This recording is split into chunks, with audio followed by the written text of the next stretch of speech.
You're listening to the AE Alignment Podcast. Every episode, a new conversation about the ideas, research, and people shaping the future of AI alignment.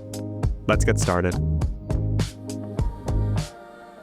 Welcome to the AE Studio Alignment Podcast. I'm Mike Vaiana, a research director here at AE Studio. I'm joined by Keenan Pepper, a research scientist here at AE Studio.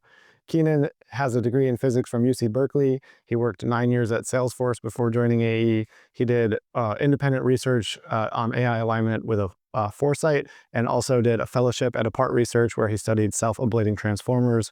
He is now working on self-interpretation at AE Studio, and we'll dive into that. So welcome, Keenan. Thank you. So first, how did you get interested in AI alignment? What was your kind of foray and intro to that? Well, I was working at Salesforce, and I was just like a run-of-the-mill software engineer fixing bugs in call center software. But then I was reading a lot of stuff by Eliezer Yudkowsky, et cetera. I think GPT-2 came out, and I was like, this seems like this could be a very important thing soon. And then one of the first things I did was while I was still working at Salesforce, I took MLab, the Machine Learning for AI Alignment Bootcamp. Okay. And that was like literally like the most educational and productive 2 weeks of my whole life. Cause like I kind of went from not really knowing about any of this AI stuff to like learning PyTorch and transformer architecture in like 2 weeks. And then at that point, I knew I wanted to research this stuff. So I was looking at like some opportunities inside Salesforce, and I applied to like all these different orgs, and I got no's from all of them, but they were all kind of interested. And but then when I applied to this foresight grant, I had this idea, this like very nebulous idea, but they were like, yeah, we'll fund you to do this. And so I quit my job at Salesforce, and that was the start of my AI alignment career. Awesome. Yeah, that's so it's just kind of bootstrap from interest that you were thinking about. Yeah, cool. Well, I know you recently released a paper on arXiv called Learning Self-Interpretations from Interpretability Artifacts, Training Lightweight Adapters on Vector Label Pairs. Mouthful. Right. But yeah, can you give us the high level, explain like five like major headline takeaway from the paper? Right. So the headline takeaway is we can train this way for a language model to interpret its own internal neuron activation patterns. So you just take like a vector from inside the model and have it explain what it means in English or natural language, and it actually is connected to the meaning, and it does well in all these evaluations. Mm-hmm. Yeah, that's great. And then I wanted to ask you about so like there's some work in that space already. Yes. So what's different about this work than Right. not? So the first couple of papers doing this same thing of like self-interpretation of an activation vector using a soft token was one called SelfIE, which I used that same term in my paper. SelfIE means self-interpretation of embeddings. And another one called the patch scopes paper, where they kind of had this like much larger framework of which like SelfIE is a kind of patch scopes, or you can have other like tuned lens or logit lens or kinds of patch scopes. But these were all kind of like SelfIE is an untrained method, because you literally just take the activation and you stick it in without doing anything to it. And so it's surprisingly, it works sometimes, but it's like very unreliable. And then as I was working on this stuff, there was actually 3 papers that came out with very similar ideas in them. And I was worried it got scooped each time. But all those 3 papers, the thing they have in common is they train the language model as a whole, right? They're doing fine tuning to get the language model to explain its own activations better. Whereas in my paper, we keep the language model frozen all the time. So it's exactly the same language model. And all we're training is this adapter. That's why there's the phrase lightweight adapter in the title. Okay. Yeah. And then what do you get for that? Like, well, one thing you get from that is like, if you want to sort of keep training a model to be better and better at self-interpretation, you don't have this issue where like you're actually using a different model to interpret the activations of the model you started with, right? And Belinda Lee actually pointed out this as an issue in this essay that came out like only a few days ago, that like one issue you might encounter is like you're doing this training to have better self-explanation, and like the features in the training model might change. So you're using it to explain the features in the one before the training, but like you have this moving goalpost issue. Okay. So thinking about the methods a little bit more, can you break it down for us? Maybe starting from the place of just vanilla SelfIE without the trained adapter that you innovated. What is it? What does it actually look like? Like, what do you ask the model? What do you input? What kind of outputs do you get? Right. So the original SelfIE paper is really inspiring, and I love like how simple it is, because all you do is you take an activation vector from the model at some layer in the middle of the model. So this is like inscrutable thoughts the model is having, and there's a lot of different content in there, but you just take that activation and you put it in as a soft token. So for listeners that don't know, like for a language model, you can put in normal tokens and each token gets mapped to a specific vector, or you can bypass that step and just put in a vector that doesn't correspond to any real token. And that's what we use. So you take this activation vector, you just put it in as a soft token, and you literally ask, what is the meaning of that soft token? And it turns out that some of the time the model can then autoregressively generate text that describes what the activation means.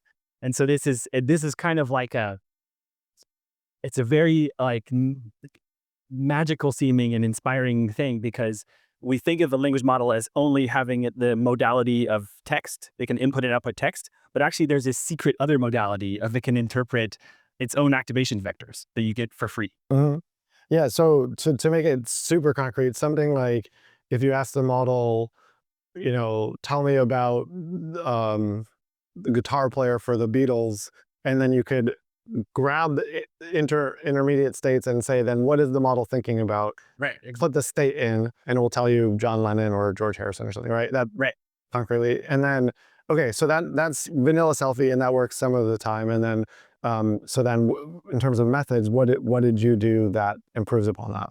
Right. So the issue with this untrained SelfIE is that it will often say things that are like semantically related to the activation vector, which is cool, but it also says things that are really not that related, or they can be all over the place, and it can just kind of keeps generating from there, and it can be hallucinatory nonsense.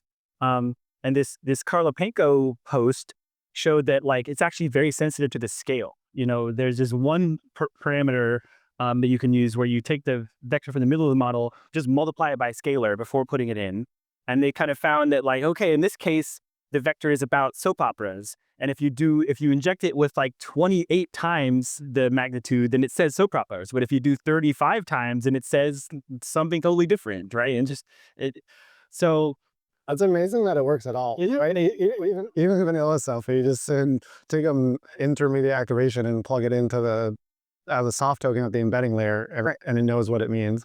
But yeah, sorry. So you're saying then the scale is important then. So then what? And they found that like the scale was important, and also had to be kind of tuned just so for each different vector you wanted to interpret.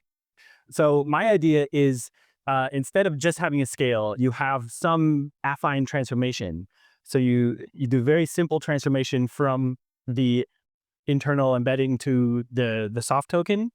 And then you train that on a big data set of vector label pairs, right? So one kind of data set this could be is an SAE, sparse autoencoder, because this is like a very widely used thing in interpretability, is you use a sparse autoencoder to kind of figure out what are the different building blocks of the activations, and then you can assign them all labels. And so we already have all these data sets of like, here's the features of the model, and here each one has a label in natural language. So the idea is you can train on that and then get an optimized adapter that kind of lets the model interpret itself better. And so you're not training the language model, as we talked about. The language model is frozen. So what that looks like is something like you have an SAE vector. That's the thing you're going to ask the model to interpret. That's a soft token you're eventually going to interpret, right? And then you have a label for that vector. So you know what you want it to interpret out to. Right. So how do you get the adapter to say, like, with the language model frozen, you want, when I input this vector, I want this response. How does that work? Right. So it's like very, it's actually this like beautifully simple approach. So we have the vectors we're putting into the adapter, and we have the labels that we want we want it to have a low loss on these labels, right? The label should be something that it could easily generate from that soft token.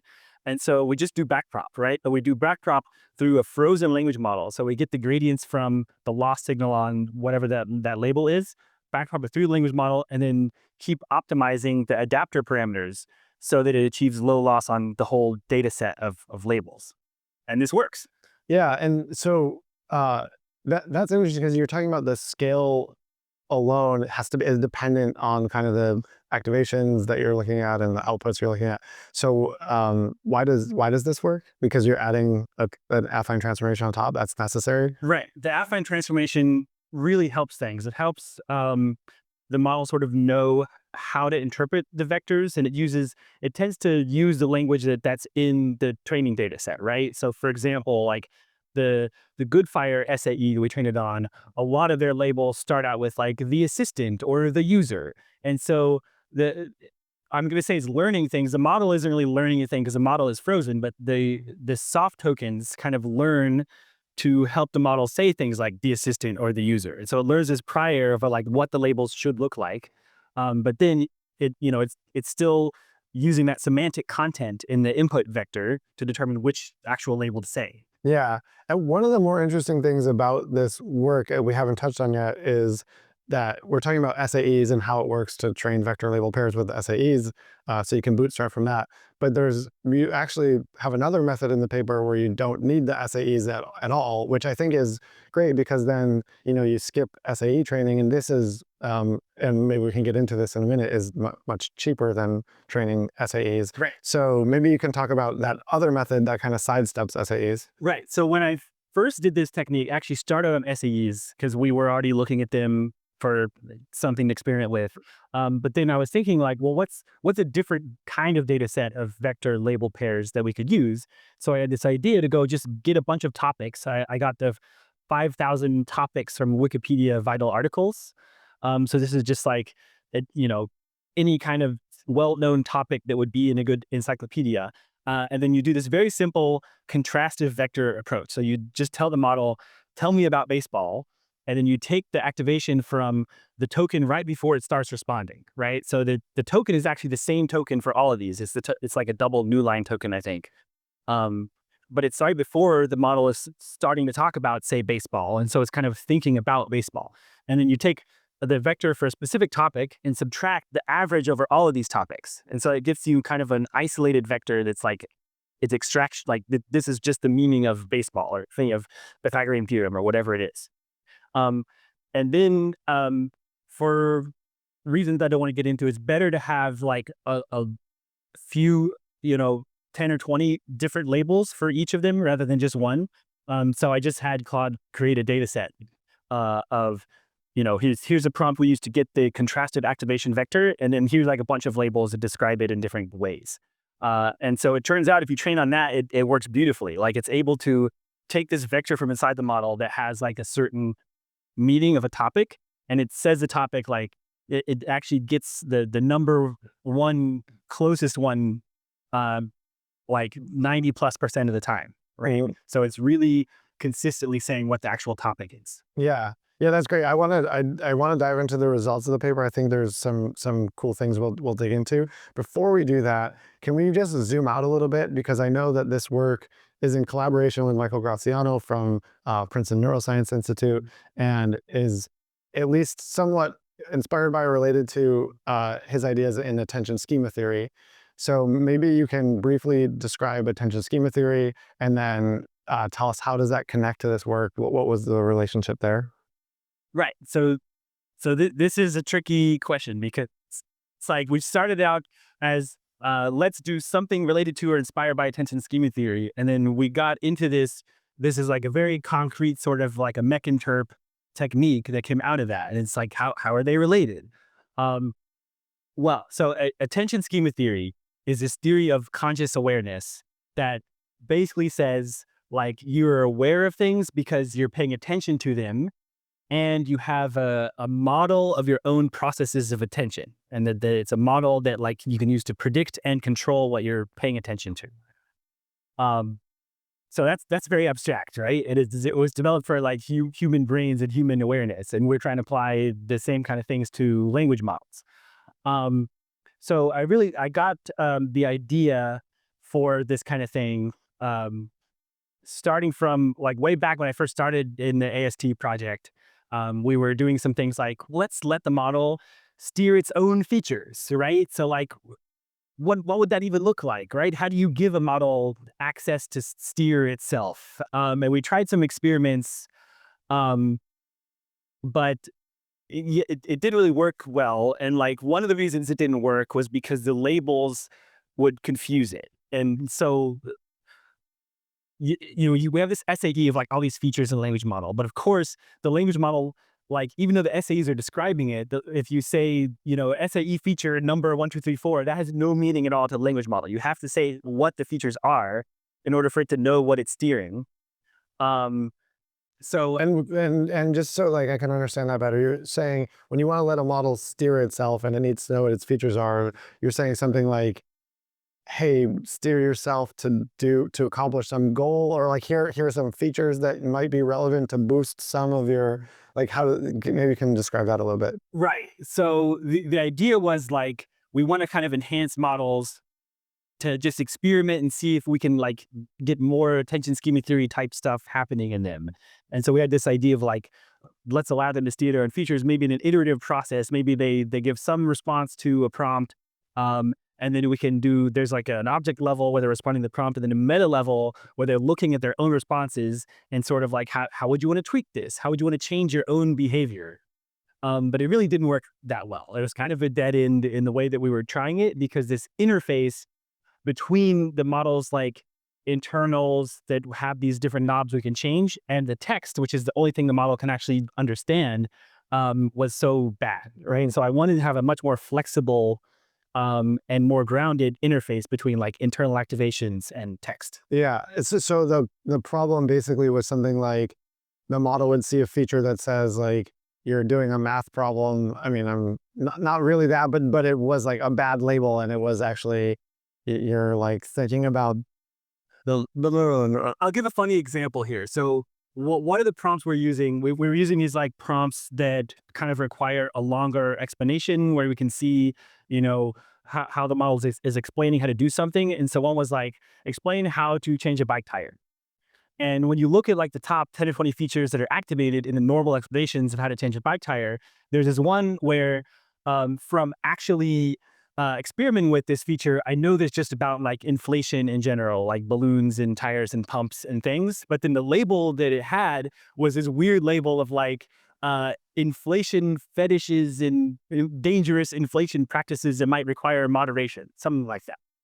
And I kind of understand the reason why I got that label is because in the normal way of labeling SAE features, you just take like text examples that activate it like the very most, and then examples that don't activate it at all, and you ask, GPT or Claude or whatever to sort of explain the difference, the pattern, right? So in this case, it might have been like the very top activating examples where this weird stuff, they gave it this weird label. But the label, it doesn't exactly reflect what it's about. But as soon as the model saw like, oh, that's one of the features that's activated, that sounds really weird and scary, let's turn that all the way off.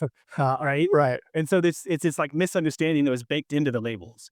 Right. Okay. And so you were trying to do kind of self-steering with these language models, and you're blocked by having bad labels. And just a lot of labels are good, but they're like unreliable labels. And it would be better to have something. It actually would be better to have something that like it's not based on like a finite set of features at all, but it's more general. And that's exactly what this self-interpretation stuff is. Right. You could take any vector out of the residual stream and kind of interpret it. That's one of the main reasons that this thing trained on an SAE is better than just the SAE itself. Because in an SAE, you might have like 65,000 features.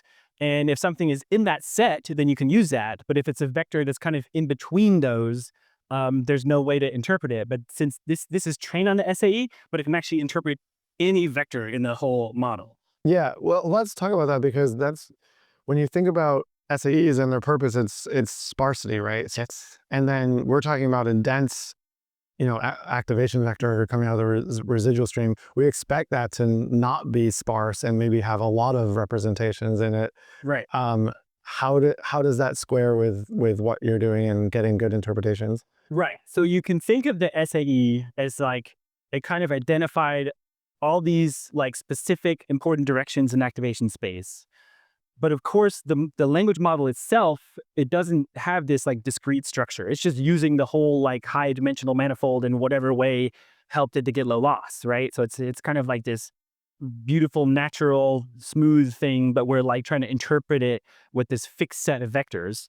But in my technique, you just kind of use that as training data, and you're not training something that interprets things in the sparse representation. You're training things to interpret the dense vectors directly. And it actually works for that. Yeah, I guess my point is, if you have this dense vector that has a bunch of kind of thoughts wrapped up in it, or different representations wrapped up in it, and you ask the model, what are you thinking about soft token, right? Like put that translated, but put that into its input. I guess, is there do we expect there to be a dominant feature that it describes? Is there like nuance that we're missing? Is it possible that the more subtle features get get spoken by the language model, or generated? So there's some stuff in my paper that's directly about that. So one example is we train this adapter on the Wikipedia topics, and so it can take a contrastive vector, like the baseball one. It's the baseball specific minus the average, and it can interpret that very well. It's just baseball, it's a sport, right? But we can take that same adapter and we can use it on whole residual stream activations, and that also works. And it kind of like, what it ends up doing is like talking about the most salient topics that are in the conversation at that point. And we know that this works because of the two-hop fact thing that's in the paper. Okay, yeah, so would that open up a road to understanding maybe the underlying factors? Maybe you imagine a world where a model is trying to be deceptive, and it has some, like, it's not the dominant feature, but it's kind of, could we expose that with this potentially? So that's actually one of the limitations of this paper, is that we only ever use the same question to interpret all of the soft tokens. We literally only say, what is the meaning of soft token? But a better sort of a framing that I wasn't aware of when I started this out and didn't make it in this paper is to use question answering. So instead of what's the meaning, you could say, what language is this in? And then you have the soft token. Or like, how is the user feeling? Or is the assistant confused? Or very more specific things like, what are the previous 5 tokens? Or what do you expect the next 5 tokens to be? There's all these different kinds of questions you can ask about an activation, and you could train an adapter on a diverse question answer set. And then we can get into interesting things like, is the model being deceptive or sycophantic or what have you? Yeah. Okay, great. So it sounds like some future work. And speaking of future work, I know you have kind of big ideas about where this can go. Maybe it ties back to some of the AST stuff. Like, in the most optimistic future where your ideas, like the experiments work out and things work the way you plan, like, what does that look like? Right. So I want to use this technique and other techniques like it as like a building block. That's like, it's a very flexible, versatile way to translate back and forth between the activation space and text.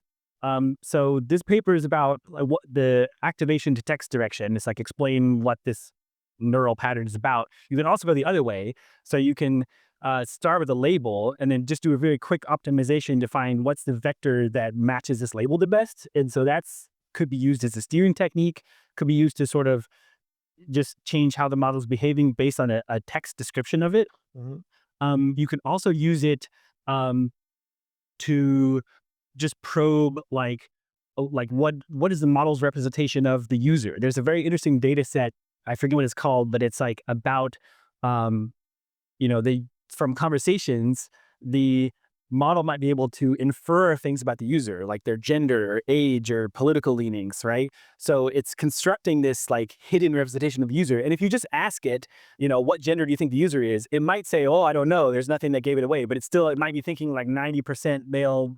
I better not say that. Better not be biased or something. But there could be a way to train this to extract the information that the model might not just say if you ask it. Mm-hmm. Cool. Yeah. The idea of going from text to vector is very interesting. Is there any work in that direction? Is that future work? I've done some experiments about this. I call it reverse SelfIE. And I haven't yet shown that it's like competitive with other kind of steering techniques, but it is an interesting one because you don't start from like a data set of like, here's what I want you to do and here's not. You just start from text labels, like be less sycophantic or be more formal versus informal or whatever it is. Cool. And I know I've heard you talk previously about this idea of you can use this technique potentially to make sure that what the model outputs is consistent with what it's thinking. So can you talk a little bit more about that? Yeah, so that's one of the most exciting things, I think, because in case you didn't know, we have instances that are documented and published where the model is like lying to us. And one way in which it might be lying to us is like you can ask a model a math question that's too difficult for it to solve. Like maybe it requires like multiple decimal places of some function, and it can't do it just like right there in the context stream. But you could be like, well, I did this and got the answer 4. What do you think? And then like what it'll actually do is like work backwards and do whatever intermediate, it just assumes something for the intermediate computation to give you the answer that agrees with the user. And when you ask it, how'd you get that? It doesn't explain. So it's kind of hiding the method it really used to get the answer, which is like very concerning, right? And the chain of thought doesn't really help with this because it can, the motivation for why it like picked that certain number for a thing it didn't actually compute, it's not there to read in the chain of thought. So there's a kind of a toy example of this in the paper because we have the 2-hop fact data set. Is this wonderful data set of questions like complete the statement. The author of 20 love poems and a song of despair was born in the country of. And in the paper, we filter this data set for ones where the Llama language model can answer the first thing. It could just answer like who's the author is Pablo Neruda. And it can also directly answer, like when we say respond with only the country, it just says Chile. So clearly it made 2 hops of reasoning, right? First, it's like, okay, I know the author is Pablo Neruda, and then I know he was born in Chile. But it didn't say any of that in tokens because it only output like 1 token. Mm-hmm. So using this technique, we can look at the activations and just read out that it's thinking Pablo Neruda, right? So this is like how to see the internal computations without a verbalized chain of thought. And so it's a toy example, but it's a real instance of this. And we can totally use this to see, if it's actually trying to hide reasoning that it doesn't want us to see, that kind of thing. Yeah, that's awesome. Yeah, maybe on that note, let's dive in a little bit into the paper and some of the experiments and results you got. So you mentioned the 2-hop, and maybe we can revisit that.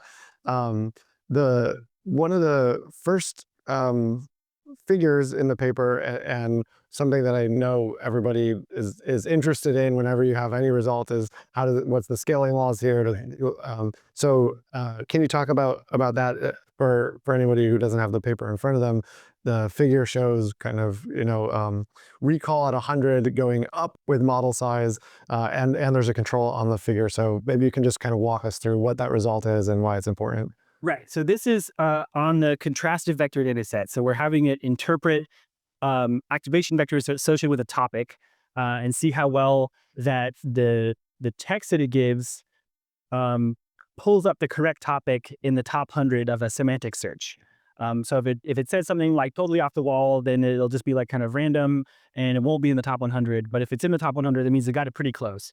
And it's a scaling law plot. So if you just did the performance of SelfIE across model scale, like whenever you plot anything against model scale, it's going to go up because the models are just generally getting smarter and more capable. So we need to have some kind of a a comparison. And the comparison I use in this case is like playing Taboo with the model, right? So if you want to see just like how well the model knows these different topics, regardless of it, like independent of any interpretability, SelfIE, anything, you're just seeing how much does this coin model know about these 50,000 topics. You just ask it like, explain what a banana is without using the word banana, right? And if it can do that, and if the explanation it gives matches banana in a semantic search, that means it knows what the topic is. And there's other topics where the model just like hasn't heard of it. But what you can see in the figure very clearly is that the amount the models know about the topic saturates and it just kind of becomes a flat line. Whereas the SelfIE performance, it goes up like very linearly. So this is great news because it means like if we tried this on some huge frontier model, we would expect it to work pretty well. Yeah, so I get the scaling law and then you have a control. Can you connect the dots for me? I missed, how is the control actually controlling for like the SelfIE interpretability, like that you know that this is a good control? Right. So we see the SelfIE performance going up. And this, in theory, this could be because like it's actually working better. The model is like better at interpreting its own thoughts, or it could be just like the model knows more of the topics. And is less like confused about what they are, because that would also cause it to go up, right? If SelfIE is like not improving at all, but the model just like knows 90% of the topics instead of 80%, the line would still go up. And so the Taboo thing is like, it's an independent check of like the model's knowledge of the topics that we can use to compare it to. And that knowledge saturates, so you know it's not just that goes up, so SelfIE goes up. Right. And so a way to think of it is like the Taboo result, that's like a ceiling of like, okay, this is like how much the model actually understands these topics at all. That's the knowledge that is there, the information is there. And then as SelfIE is like closing the gap, it means it's like more effectively extracting this information that's there in the model. Great. And then I want to just ask you an open-ended question, which is there something in the paper, any result in the paper that you think has some nuance that you would want to, you have a chance to explain or describe that is maybe subtle or speculative or anything, but hints at something that maybe is not appropriate for an academic paper, but you could expand on here? Okay, so one of the big tables in this paper is this huge table of like cross-dataset performance, meaning that we train a SelfIE adapter on SAE vectors and then see how well it does at the Wikipedia topics, or vice versa. Or we just train it on one SAE and try it on a different SAE for the same model. And it's a very dense, interesting table. But the main thing that I want the reader to take away is that training on any data set kind of helps with all the other data sets. Which is kind of surprising, right? Like you might think like, oh, it's just learning a prior over what these kind of answers are supposed to look like. But what we can see is that like it actually helps if it's possible to train an adapter on only the topic vectors and then see the performance on the SAE. It isn't as good as one specifically on their data set, but it does improve above the untrained baseline. So this is great news because it means like one thing we can try is just like training on a data set of like a bunch of different stuff combined, right? And we'd probably use the QA formulation for this, of like asking a specific question about the vector rather than just what does this mean. But it's great news for like the generalizability of this kind of approach, right? Yeah, and so for the cross model, cross kind of data set results, just so I'm clear, you're saying you would train the way we talked about the methods earlier. You have the kind of contrastive baseball topic and then everything else, and you take a difference there, and then that's the vector that you learn to interpret. That's the data set you learn from, right? Baseball being the label, and that contrastive vector being the vector that plugs into the soft token. And then you train the adapter for a frozen model. Okay, so you're saying when you do that, but then you go to the SAE and you say, here's my SAE vector, then I'm going to plug that in, and then I get performance boost on interpreting that correctly. Exactly. Even though I've trained on the Wikipedia set. Right. And vice versa, when you train on the SAEs, you get a boost on Wikipedia. Do you also see that when you just the SAEs themselves don't explain Wikipedia well, or vice versa? Is that a comparison you can make? Well, one of the things we see is that like there's different ways you can constrain this adapter transformation, right? Like one thing that should spring to mind is like, well, let's have it be the most general kind of affine transformation. You want to just have a big matrix. It turns out that that doesn't actually work for SAEs at all, really, even on the same data set. But it works for the contrastive topic vectors. But there's kind of there's a trade-off between like expressibility and like simplicity. Mhm. And when you use a much simpler kind of adapter, like a scalar affine one, which is literally just like you use a scalar and then you shift it by a bias vector, that actually generalizes between data sets the best of all, right? Which is interesting. Yeah. Yeah, that is interesting. And so would you expect that to be the best method for doing like multi-data set training, or do you think you need more capacity to? I'm not sure. I think that's a question for the next round of experiments. But in general, I would say that like the fact that you can train one of these on only the topic vectors and it's never even seen an SAE vector at all, but you put an SAE vector in and it performs better than the untrained baseline, that's really promising. And I would expect that to lead to, you can train it on like a big data set of like different Q&As about a diverse data set of vectors. And then you would get sort of like beneficial cross generalization stuff, right? You might even get like emergent self-description abilities. Oh, cool. Yeah, and one thing I wanted to ask you about was, well, you have this example. Maybe I'll just read it. So this is an example of the auto-interpreted label that's given to an SAE. Meaning the one that was like from just asking the big LLM, describe the pattern in the positive and negative way. Right. Exactly. Just, yeah. So the example here that you give in the paper is the assistant should complete a code snippet and then untrain SelfIE. So this is just grabbing the activation and plugging it into the soft token. The model says something like a small hill or mound of earth. So very different from what the AutoInterp is. Totally wrong. Yep. And then the trained adapter says event listener and callback function definitions in code.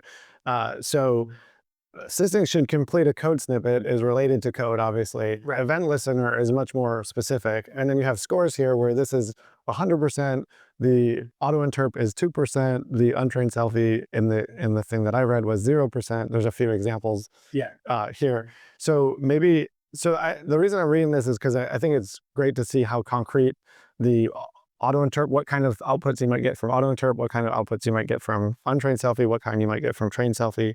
Can you talk through that from the perspective of why would you want to use SelfIE instead of just AutoInterp? Why would you want to use SelfIE instead of just SAEs? How much better are the labels you're getting out of SelfIE? I know we talked about, you can ask lots of questions like what are the benefits here of this, just like practically compared to what's SAEs or other things that are out there. So the example there in the paper, I picked that because it was an example of the SelfIE adapter kind of learning to show the specific meaning of some SAE feature that wasn't even captured by the label in the original data set, right? And so this is kind of a weird situation in ML in general, right? When you train on some data set, you kind of expect to like approach the quality of those training examples, but you don't often expect to exceed them. But if you think about what it's doing, it kind of makes sense because in this case, like we're just using a scalar affine, so it's just a scale and a bias vector, and so it's learning this like very constrained general transformation on the vectors. And then that means that like what it's outputting has to be really closely related to the vector itself. So in this case, like it's saying event listeners and code because like that in the geometric semantic correspondence of the residual stream space, that was like it's pointing in that specific direction. That's the event handler direction, right? Mm-hmm. And so I remember when I first started seeing this kind of stuff, I was just like, hey, let's just pick a SAE feature that has a particularly bad label, right? Like what are the labels that occur most often identically for like this one is like 50 different features have this exact same label of the assistant should be a code snippet. But then I looked at the output of this thing I had just run and it was like all these detailed things. And I was like, I'm just like getting this for free now, right? So it's kind of, it felt magical at the time because it's like, I'm not even using any examples for these features, but it's just able to kind of introspectively say, yeah, like this feature to me feels like this is an event handlers and callbacks direction. Yeah, so to hammer that point home, event handlers and callbacks was never in the label set for the SAEs. Right. You just trained it to, you actually literally trained it to say like, this SAE that corresponds to the assistant should complete a code snippet should output something about code snippets, right? Like generally speak, like, I mean, maybe you did the 20 examples or whatever, but so then after you train that, you get out a method that says, actually, this is about event handlers, even though you told me to say code snippets. Right. And this is one of the big takeaways actually, because when we used the full rank affine adapter, where you train a big matrix on the SAE features, it ends up kind of memorizing everything, which is like, that itself is kind of weird because like this matrix, like it doesn't have that many, it's only like, it's 4,000 by 4,000. There's like, it's just an affine transformation. There's no nonlinearities. It's not really like a neural network because it's a linear function. But it somehow manages to like memorize a lot. Like I even tried it with like a test data set that's like the SAE vectors and then randomly scrambled label. So the label no longer has anything to do with the specific vector, but it still memorized a lot of them. It's just weird. But then if you constrain it to be just a scale and a bias, like suddenly you get out all this stuff that wasn't in the training data, but nevertheless is correct, and we can tell it's correct. Yeah. Yeah, that's a great point, because I wanted to ask you about that. What are the so the example we just walked through is very cool, and it's a cool example, but obviously we need to show that this holds, at a larger scale. So what are some of the metrics that are used in the paper to show, yeah, when you generate with SelfIE, you actually get good results? Great question. So when you make SAE labels the sort of traditional way, it involves like just taking a giant corpus of text and running it through the language model to get these activations. And then you can just search for that and see, like, for this particular feature, what are the highest activating examples and what are some examples that didn't activate it at all. And that's your input to the thing giving it the labels, right? So it's just like looking for patterns. And so the traditional ways to evaluate the quality of a label uses those same examples. So you got your huge data set, you got all the activations for it. And then there's several different ways to do it. But one way is just like, hey, if we give a language model this label, how good is it at identifying activating versus non-activating examples? So that's like detection scoring. And we do say that in the paper that's in table 2 as like a way to compare to the sort of like state-of-the-art, traditional ones. But that requires this like big data set of activations that you don't actually need for the SelfIE method, right? So the SelfIE, it just takes in activation vector and it spits out a label like without needing anything else. And so the thing that I most use in the paper is this thing called generation scoring. At first I was calling it like reflected coherence scoring, but then I learned that like it actually had been discussed before. And it's called generation scoring. And it means if you have some label like event handlers in code, you just tell the same language model, hey, create a conversation for me that includes lots of event handlers in code. And then it will spit out a conversation where the user is like, hey, can you give me code example for a button that does something? And the assistant is like, sure. And so it makes a synthetic conversation. And then you simply check, does that synthetic conversation actually activate the same feature that it was supposed to describe? And so if it's a random BS label, it won't actually activate the same feature, and you can tell that it got a 0 score. But if it activates it, that's evidence, because it's this closed loop thing. Like, we know the label is somehow correct because the synthetic conversations activated the feature when random conversations don't. Okay, great. And then what are the results in terms of how does SelfIE compare? What are like the main takeaways from that? Well, so it does better than the labels you train it on, and we're doing a fair comparison, right? So one thing is like, even with the trained adapter, it's better to have like different input scales to get a little bit of variety, and then you pick the best one. And so in the paper, we use 6 scales for no particular reason. It's just if you use 2 or 3, it gets a lot better than 1. And we use 6 different trials for the SelfIE ones, but then when we're comparing it to the existing labels, we also use 6 and do the best of 6 to do a fair comparison. And if you look at like the largest model, the Llama 70B model with an SAE, like we decisively beat the input labels. So we have these labels that are from AutoInterp, and we train on those, and then the adapter spits out new labels, and new labels, they work better than the original ones at this generation scoring. So they're kind of more closer to ground truth. Right. So yeah, even though you're training, so I guess there's 2 things to pick apart there. The one is the AutoInterp scores are kind of like the standard, whatever they get is kind of like the baseline, I guess I would say, about what kind of scores we'd expect from generation scoring. And then SelfIE scores better than that. And then the surprising fact is we trained on the first ones and scored better than that, but all the same, it's scoring better than that baseline. Yeah, very, very, very cool.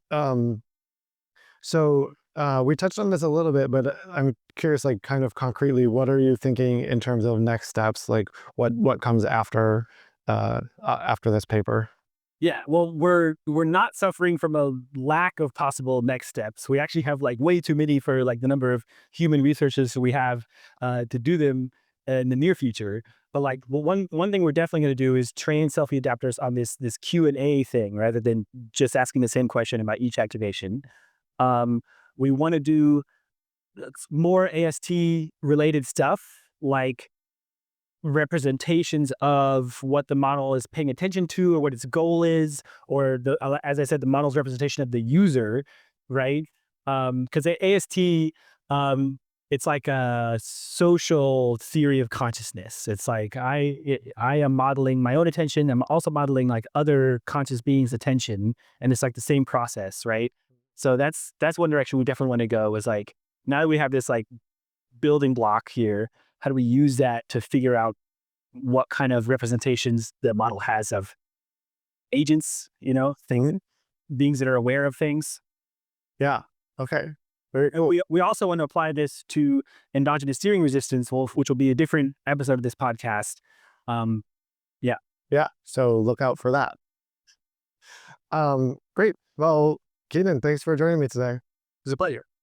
If you want to learn more about our work or working with us, go to ae.studio/alignment. And if you want to learn about this specific paper, click the link in the description below.